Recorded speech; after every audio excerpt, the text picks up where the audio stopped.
पाश्चात्य दर्शन में बहुत सारे लोगों ने नाना विधि से अलग अलग तरीके से, जैसा हमने शुरू में कहा था, हेगल के एब्सोल्यूटिज्म, एब्सोल्यूट को हम भारतीय हिंदी में ब्रह्मवाद कहते हैं। हेगल का जो ब्रह्मवाद है वो सबको निगल गया है, खा गया है। ब्रह्म ही ब्रह्म है और कुछ नहीं है।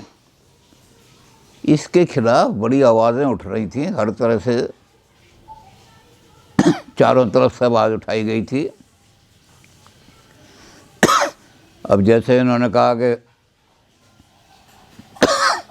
कुछ लोगों ने भाषा के हिसाब से हेगल पर चोट की,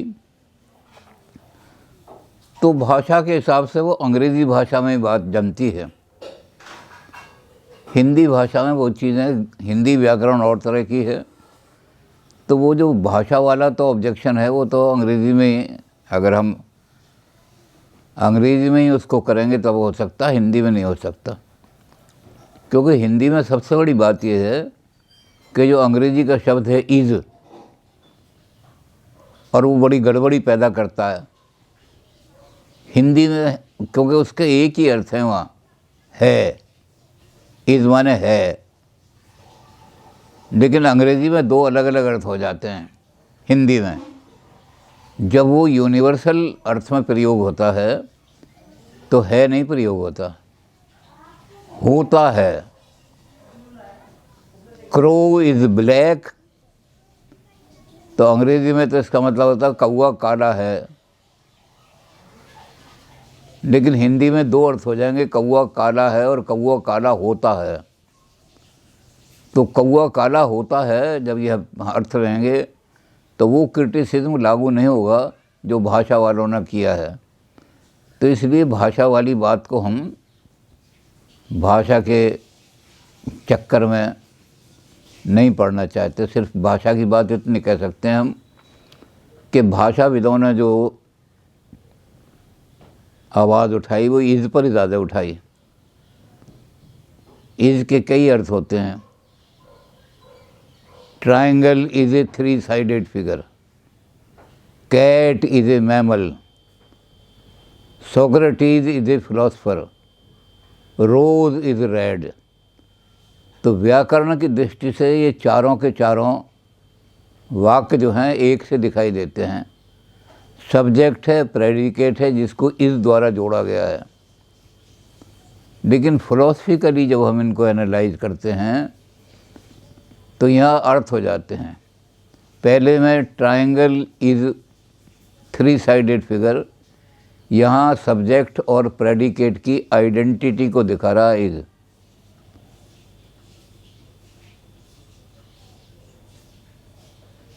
जो ट्राइंगल है वही 3-साइडेड फिगर है, इसलिए इन दोनों को बदल सकते हैं, एक तरफ रख दें। लेकिन ऐसा जब कैट इज़ मैमल इसमें नहीं कर सकते। ये क्लास कनेक्शन दिखा रहा है, क्लास रिलेशनशिप।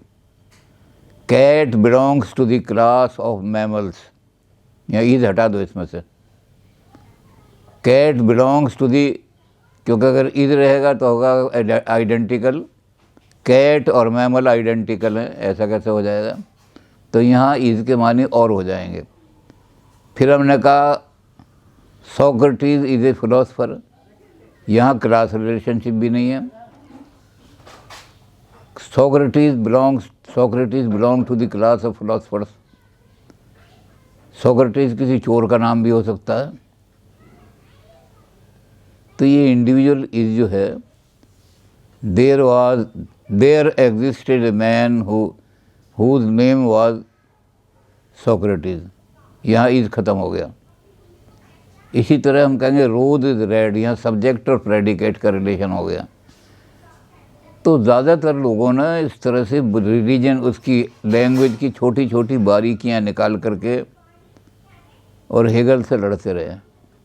लेकिन जो असली सार था वो छुप गया, छुपा रहा, हेगल में भी छुपा रहा, और अंत तक जो क्रिटिसाइज़ करने वाले थे उन्होंने भी रियल चीज़ पर जोर नहीं दिया। वो थी ह्यूमन, मानवता उपेक्षित हो गई, सारे दर्शनों से इंसान बिल्कुल निकल गया। हमारा केंद्र होना चाहिए था इंसान। तो जब इंसान निकल गया इस केंद्र से तो वो चिंता हुई लोगों को, और इंसान को उसकी जगह में लाने के लिए centre of our thinking should be man. हमारे केंद्र का जो सोचने का जो बिंदु है उसका केंद्र मनुष्य होना चाहिए, आदमी होना चाहिए। ये अस्तित्ववादियों ने पॉइंट आउट किया। उन्होंने कहा, हेगल ने भी और हेगल की आलोचना करने वालों ने भी जो मुख्य मुद्दा था उसको तो बिल्कुल छोड़ दिया, नेगलेक्ट कर दिया। सारी फिलॉसफी में मैन नेगलेक्ट हुआ है। फिलॉसफी क्या करती है, हेगल की हो फिलॉसफी चाहे उसके बाद की हो, वो छोटे से छोटे अमूर्त भावों को ले लेती है और अमूर्त भावों को लेकर के उनका विश्लेषण करना शुरू करती है। जो जितना बारीक विश्लेषण, बाल की खाल जिसे कहते हैं, तो जो जितना बारीक विश्लेषण करता है उसको उतना ही फिलॉसफर ऊंचा माना जाता है। तो ये भाव जो हैं अमूर्त भाव, उनके विश्लेषण से दर्शन दर्शन नहीं बनता। दर्शन का केंद्र तो आदमी होना चाहिए। अस्तित्ववादियों ने हेगल को कहा कि तुम जो ये सारा जगत को एक्सप्लेन कर रहे हो, इस जगत का एक्सप्लेनेशन करके हमारे सामने रखना चाहते हो, तो हम क्या जगत से भिन्न हैं? हम ही तो जगत हैं। तुम जगत को हमारे सामने एक्सप्लेन करना चाहते हो कि हम इस जगत के सारा जो कुछ जगत में चल रही है, लीला चल रही है, जिसको हम लीला कह दें चाहे, तो जो लीला चल रही है या जो सारा परिवर्तन चल रहा है, हम उसके दर्शक हैं। तो हेगल ने हमें दर्शक बना कर रख दिया, और हेगल ये भूल गए कि हम दर्शक नहीं हैं। ये प्रकृति का जो सारा ड्रामा चल रहा है, इस जगत की जो सारी लीला चल रही है, चाहे वो ब्रह्म की लीला हो, चाहे ईश्वर की लीला हो, चाहे किसी की हो, जितनी भी लीला चल रही है हम तो उसके एक्टर हैं, हम जगत से अलग नहीं हैं। तो अस्तित्ववादियों ने हेगल पर ये प्रहार किया। उन्होंने वो वाले प्रहार नहीं किए कि बारीकियों से कि इस शब्द की कि सर्पनाथ की जगह नागनाथ रख दो, नागनाथ की जगह कोई और नाथ रख दो। ये शब्दों से उन्होंने भी जैसे विश्लेषण किया, ऐसे उनके आलोचकों ने विश्लेषण किया बड़े बड़े तत्वों का। उन तत्वों के विश्लेषण में आदमी निकल गया। तो एक ऐसा दर्शन 20वीं शताब्दी के दूसरे या तीसरे दशक में हुआ, जिसने मानव को केंद्र बनाकर सोचना शुरू किया। ये दर्शन है अस्तित्ववादी दर्शन। वैसे तो अस्तित्ववाद कोई वाद नहीं है। वाद जो होता है एक संप्रदाय खड़ा हो जाता है। अस्तित्ववादी थिंकर जो हैं वो सारे अलग अलग सोचते हैं। कोई उनका ऐसा कॉमन थिंकिंग नहीं है जिससे हम कह सकें कि ये एक सा स्कूल बन गया, आइडियलिस्टिक स्कूल बन गया, एम्पिरिसिस्ट स्कूल बन गया, रेडिकल स्कूल बन गया। ये मनुष्य के बारे में सोचने का स्कूल है।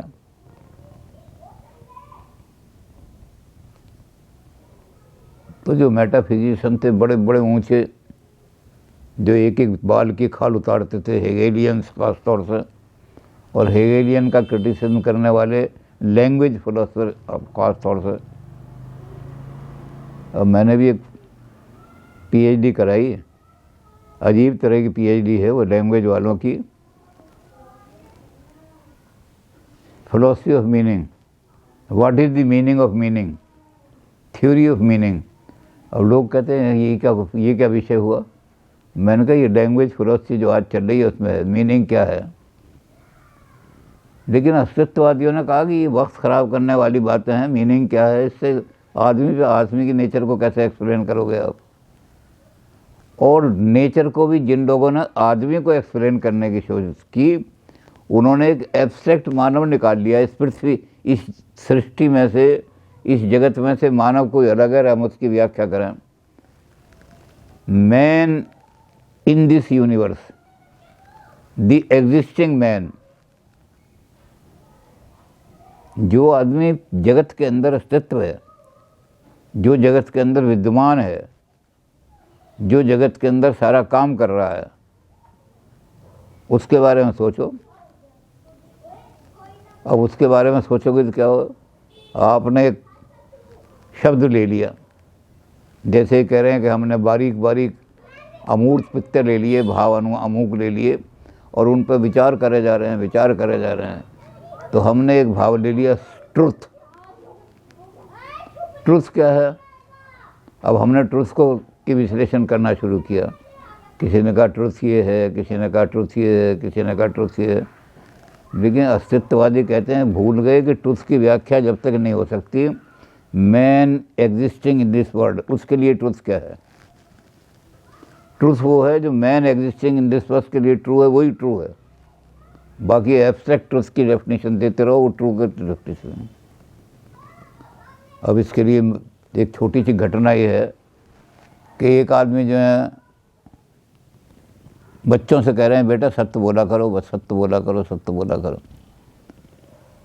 वो घर में बैठे हुए थे, किसी से उन्होंने कर्जा ले रखा था।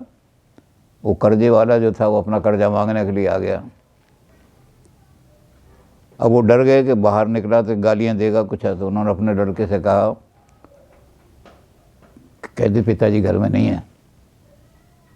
चुपचाप उससे कहा कि सुनना ले बाहर वाला, उसके कान में कह दिया, कह दे ज़रा पिताजी घर में नहीं है। अब वो बच्चा बड़ा सत्यवादी था, उसे बाप ने यही सिखाया था सत्य बोलो सत्य बोलो।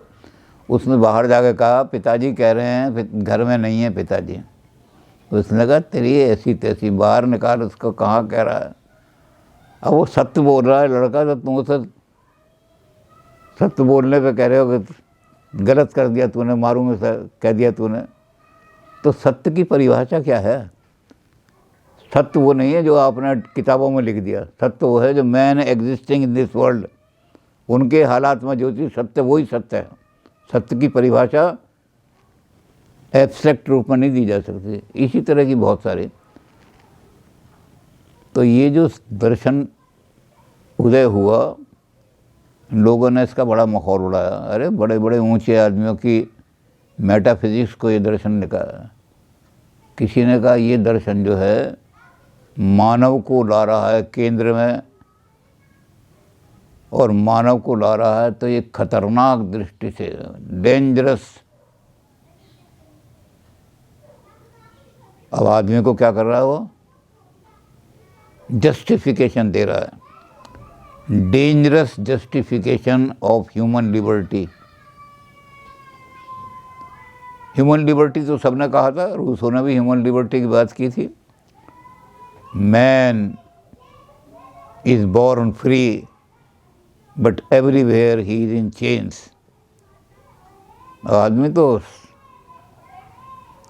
बड़ा स्वतंत्र है, आदमी तो बड़ा मुक्त है, लेकिन अपने स्वार्थों के कारण, अपने स्वार्थों से ही, और किसी का श्रेय नहीं है, अपने स्वार्थों का ही श्रेय है।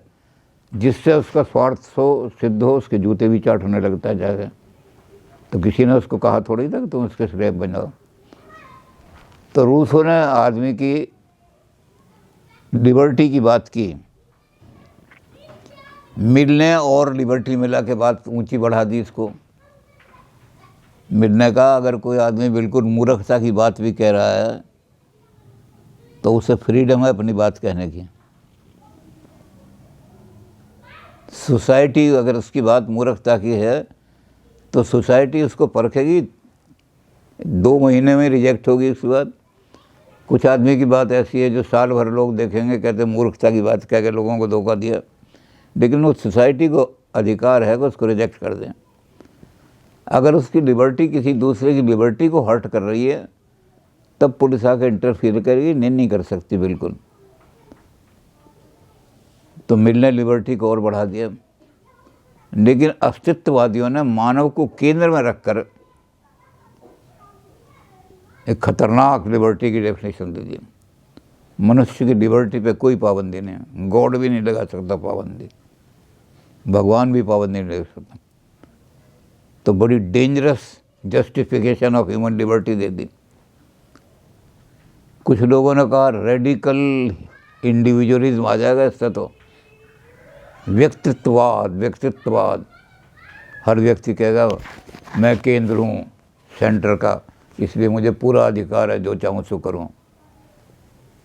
तो लोगों ने इसका इस्तेमाल खोल लाया। कुछ लोगों ने इससे भी ज़्यादा बात कही।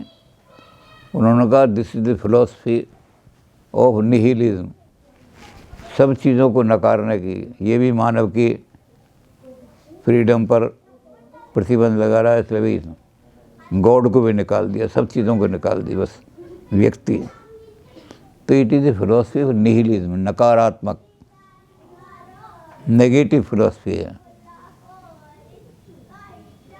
किसी ने कहा रेडिकल व्यक्तित्ववाद है। इतना व्यक्तित्ववाद बना दिया कि कहीं सोसाइटी का कोई सवाल ही नहीं, न सोसाइटी है, न गॉड है, न कुछ है। किसी ने कहा नहीं, ये फिलॉसफी ऑफ निराशा है, क्योंकि इन्होंने कहा कि आपने एक कंसेप्ट लिया, वो कंसेप्ट है अमरता का कंसेप्ट। तो ये कहने लगे अस्तित्ववादी कि इस अमरता के कंसेप्ट की आपने बड़ी व्याख्या करनी शुरू कर दी। अमरता क्या है, नैनम छिंदंती, और उनके यहाँ तो खैर ये नहीं है, वहाँ कोई और तरीका है। उन्होंने कहा जी आत्मा की अमरता की बात करनी शुरू कर दी। लेकिन आत्मा की अमरता क्या है? आत्मा की अमरता केवल किताबों का है। किताब में नाम छप गया तो आदमी अमर हो गया। कोई कंसेप्ट पर आप विचार करे जा रहे हो, वक्त ख़राब कर रहे हो, और अमरता का असली मुद्दा क्या है उस पर आते नहीं। असली मुद्दा ये है कि अमरता की बातें हम क्यों करते हैं। मैं अमर हो जाऊँ, मैं अमर हो जाऊँ, ये आदमी अमर हो जाए, मेरे चाचा अमर हो जाएं, ये ताऊ अमर हो जाए, या मेरा गुरुजी मेरे अमर हो जाए, ये अमर हो जाए। ये अमरता की बातें क्यों करते हो? इसलिए करते हो कि तुम्हें पता है कि तुम्हें एक दिन मरना है। डेथ इज़ द रियलिटी, अमरता कोई रियलिटी नहीं। ये मैंने उसमें पहले भी आपको कहा बच्चों को कि ये कंसेप्ट जो हैं ऐसे हैं जो सिर्फ कंसेप्चुअल हैं। मेरी 94 साल की एज है, सैकड़ों पर चिट्ठियाँ मेरे पास आई हैं, और हर एक चिट्ठी में लिखा होता है, बड़े दुख के साथ वर्णन करना पड़ता है कि मेरे पिताजी का स्वर्गवास हो गया। एक भी चिट्ठी ऐसी नहीं है कि मेरे पिताजी का नरकवास हो गया। जब सारे स्वर्ग में जा रहे हैं तो नरक में तो कोई भी नहीं होगा, खाली पड़ा होगा नरक। तो ये शाब्दिक शब्द जो हमने कह दिए, ये शाब्दिक शब्द इसलिए कह दिए हमने कि हम उससे बचना चाहते हैं, मृत्यु की बात से। और जब इन्होंने कहा कि जब ये मानो कि death is the reality, ultimate reality, तो लोगों ने कहा ये निराशावादी दर्शन है।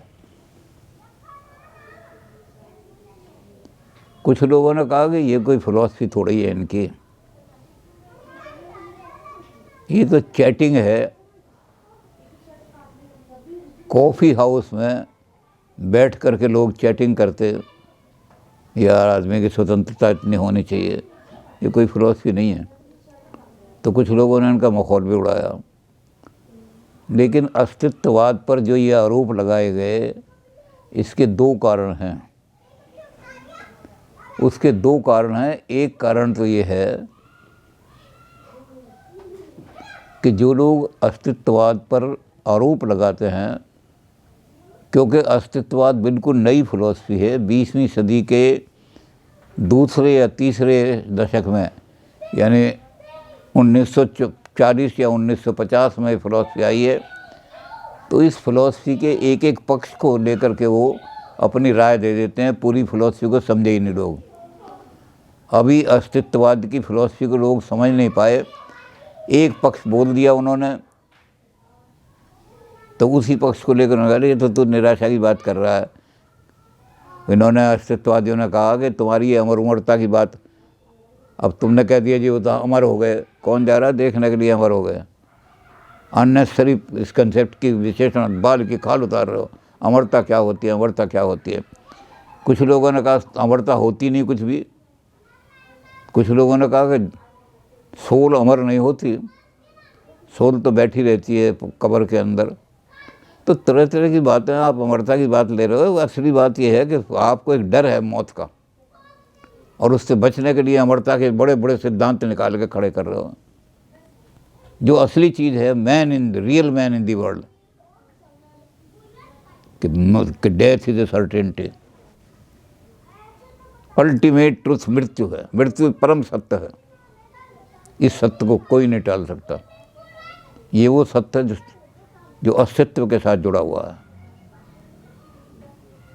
दूसरी चीज़, सारी लोग इन पर जो आरोप लगाया जाता है वो इसलिए लगाते हैं लोग, ये फिलोसफर्स, चूँकि फिलोसफर्स अपने आप को बहुत ऊंचा समझते हैं, फिलोसफर्स समझते हैं कि हमसे ज़्यादा बुद्धिमान है, हम बाल की खाल उतारने वाले आदमी हैं, एक एक चीज़ कण को भी ले लेंगे तो उस कण के ऊपर भी पूरी फिलोसफी लिख देंगे। तो ये फिलोसफी ऐसे इमर्ज नहीं हुई है, ये फिलोसफी साहित्य के द्वारा आई है। लोग कहानियाँ लिख रहे थे,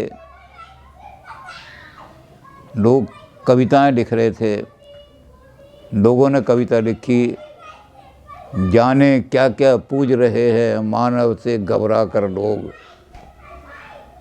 मानव तो पूज्य है, मानव सबसे श्रेष्ठ है, मानव की अवहेलना हो रही है। मानव को तो तुम कोई कह रहे हो ईश्वर की कठपुतली है, कोई कह रहे हो, एक आदमी कहने लगा हे राम मैं तेरा कतूरा, वो अपने आप को कतूरा कह रहा है, मैं कुत्ता हूँ तेरा। तो ये जो सारी चीज़ें हैं, ये कहानियों ने, नावल में बहुत सारी चीज़ें लिखी गई। इसमें मैं बात भी कर रहा था कल कि लोग सबसे ज़्यादा जो हैं वो अस्तित्व की फिलॉसफी को समझने के बजाय नॉवल को समझते हैं। नॉवल में बड़े सरल ढंग से बात कही जाती है, तो इसलिए जब भी अस्तित्व की बात आप किसी से करोगे वो एकदम एक ये कहेगा तुम्हें खलील जिब्रान को पढ़ा है क्या। तो हम उनको कहते हैं कि खलील जिब्रान एक नॉवलिस्ट है, उसके नॉवल में वो सारी घटनाएं आई हैं या वो बातें आई हैं कि मानव को किस तरह से उपेक्षित किया गया है दर्शन में, और फिलॉसफी के अंदर मानव को किसी ने कठपुतली बना दिया है, किसी ने खिलौना बना दिया है। तो ये कहानियाँ जो थीं साहित्य के क्षेत्र में बहुत प्रचलित थीं, और उन कहानियों में से फिर इन्होंने, कुछ जो लोग थे उन्होंने कहा कि इसको फिलोसोफाइज करो, मानव को केंद्र में ला करके फिलोसफी। तो सबसे पहले इन्होंने अस्तित्व की परिभाषा बदली। अंग्रेजी में अस्तित्व का जो मूल दर्शन है, जो डिक्शनरी में अस्तित्व के मतलब हैं, अस्तित्व के माने होते हैं उभरना, एग्जिस्टेंस माने उभरना। और हमने क्या किया कि एग्जिस्टेंस का माने ले लिया केवल कि चीज़ दिखाई दे रही है तो अस्तित्ववान है। तो इन्होंने अस्तित्व के माने वो लिए जो ओरिजिनल मीनिंग है अंग्रेजी के, जिसके अंदर एक भाव है उभरने का, सारे बंधन तोड़ करके मैं ऊपर घूरूं, वही अस्तित्ववान मानव है। इन्होंने सारी कहानियों से लिया।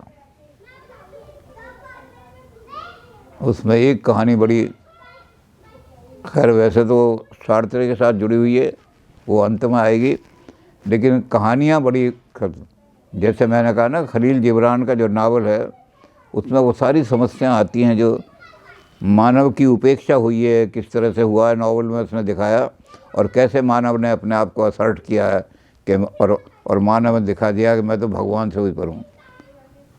जिब्रान तो यहाँ तक पहुँच गए हैं कहने के लिए कि भगवान ने मानव को नहीं बनाया, भगवान मानव को नहीं बनाता, मानव ने भगवान बनाए हैं। अपनी अपनी बुद्धि के अनुसार से मानव ने अकबर हुए हैं। अब इसको हम अगर दूसरे तरीके कह दें तो हिंदुस्तान के अंदर ये पाप माना जाएगा, हिंदुस्तान में इसको ब्lasphemy कहा जाएगा। इसलिए हम इसको कह नहीं सकते, अभी आके पुलिस हमें पकड़ लेगी कि अगर हम कहें कि भाई आदमी भगवान को बनाता है, ये सारी चीज़ें। तो खलील जिब्रान ने अपने दिखाया है कि आदमी ने, भगवान ने आदमी को नहीं बनाया, आदमी ने भगवान बनाए तरह तरह के। तो खलील जिब्रान को वहाँ तो मारा नहीं क्योंकि वहाँ फ्रीडम है। लेकिन ये बात अगर हम किस हिंदुस्तान में कहें कि ये भगवान तो लोगों ने बनाया अपनी मर्जी से, तो हमें ब्lasphemy दे के तुमने धर्म का, आजकल यही हो रहा है, बेअदबी का आधार बना करके लोगों को चल देते हैं। तो हिंदुस्तान में हम ये बात नहीं कह सकते। लेकिन वहाँ ये बात चल रही थी कि मानवता को आगे ला करके बात करो।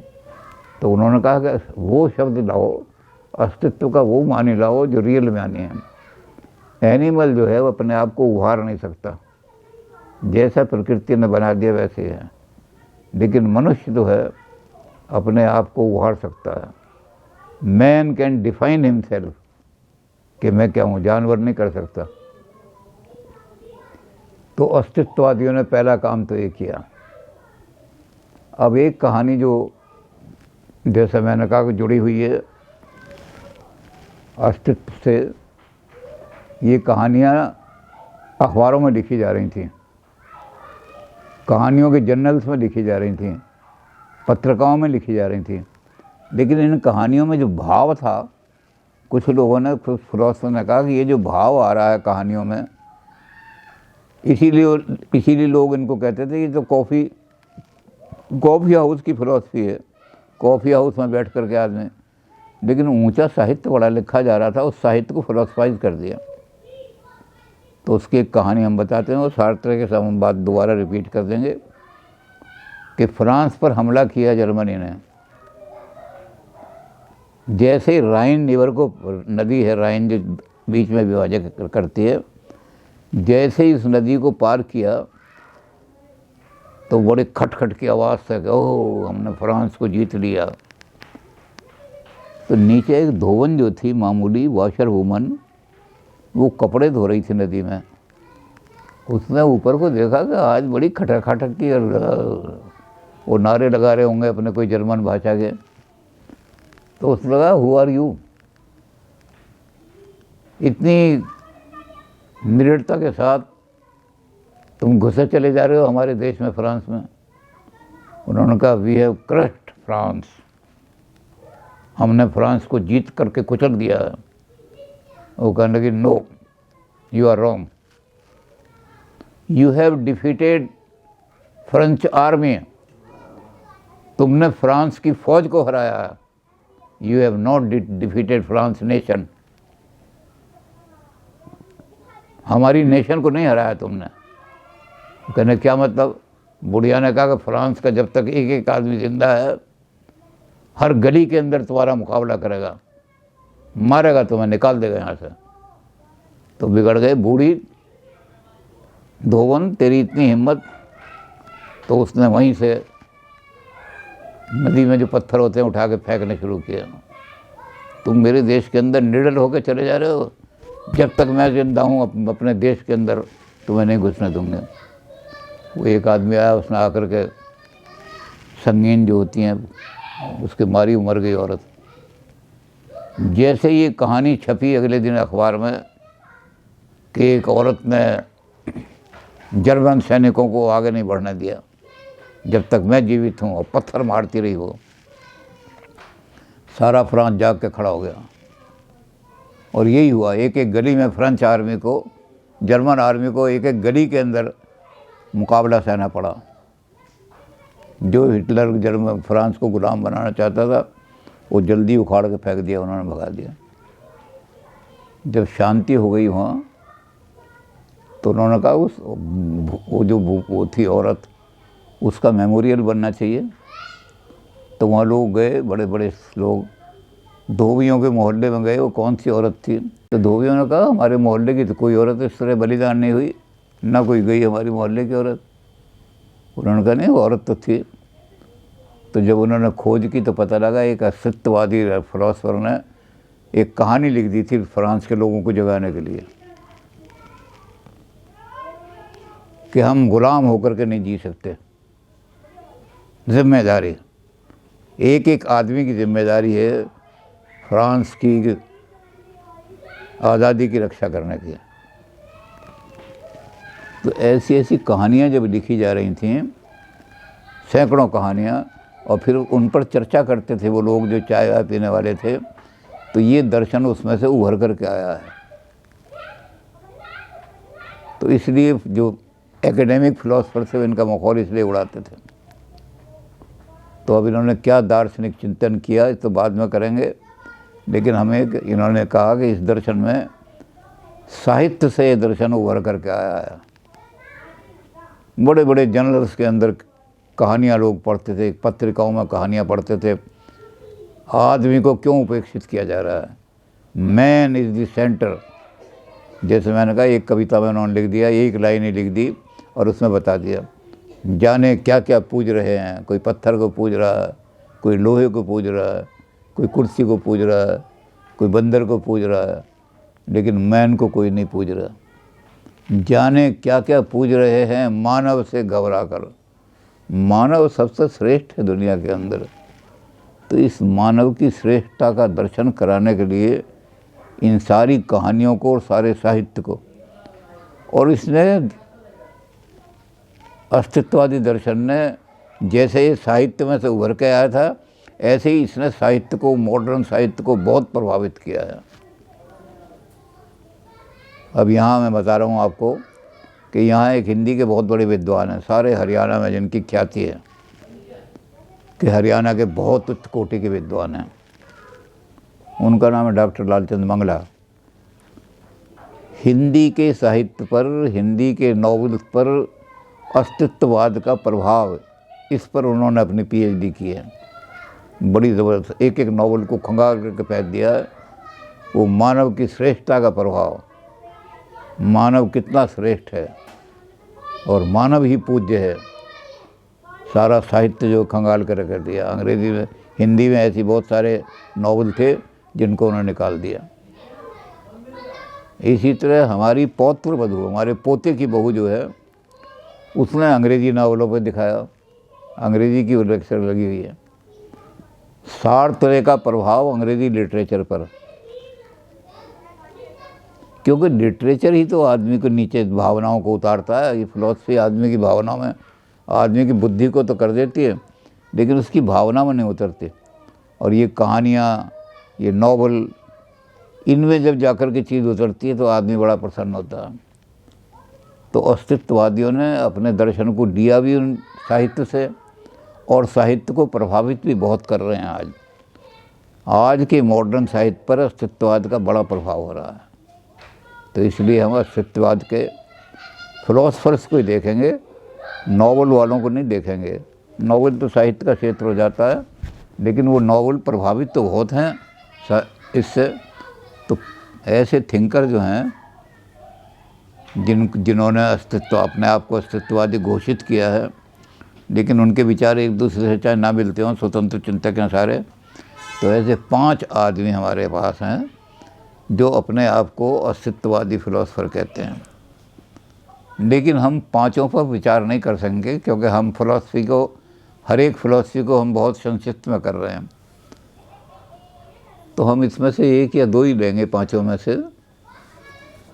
जो अंतिम है सार्थ, उसको तो लेंगे ही क्योंकि बहुत इम्पोर्टेंट है। बाकी हम 5 पर विचार नहीं करेंगे, केवल उनके नाम आ जाएंगे, उनमें से 1-2 पर विचार करेंगे। तो अस्तित्ववाद की बैकग्राउंड तो ये है, अस्तित्ववाद कैसे उभरा और कहाँ से निकल के आया। क्योंकि एक जागृति पैदा हो रही है आज समाज में, एक जागृति है, उसका नाम है मानववाद।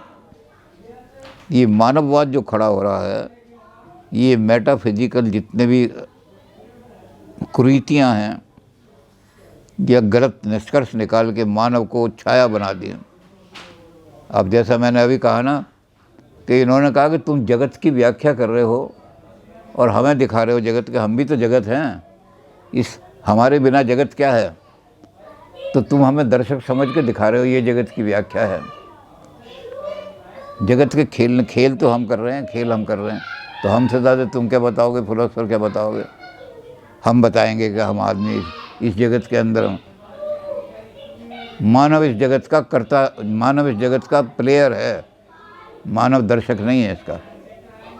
ये सबसे पहली इनकी मान्यता है अस्तित्ववादियों की। तो मानव को एक सारा खेल ही मानव कर रहा है, और उसी को तुम उपेक्षित कर रहे हो, उसी को तुम ब्रह्म की छाया बता रहे हो, उसी को भगवान की कठपुतली बता रहे हो, उसी को तुम खिलौना बता रहे हो, गढ़ने वाला गढ़े खिलौने, कोई रसीले। तो ये खिलौने थोड़ी है, ये तो एक्टर है। On the stage of this world man is the actor. तो अस्तित्ववाद यहीं से चलेगा। अस्तित्ववाद की बैकग्राउंड आज हमने देखी। अस्तित्ववाद इज मानववाद, अस्तित्ववाद ही मानवतावाद, मानववाद, मानवता नहीं मानववाद है। Existentialism is real humanism. अब इस पर हम विचार करेंगे।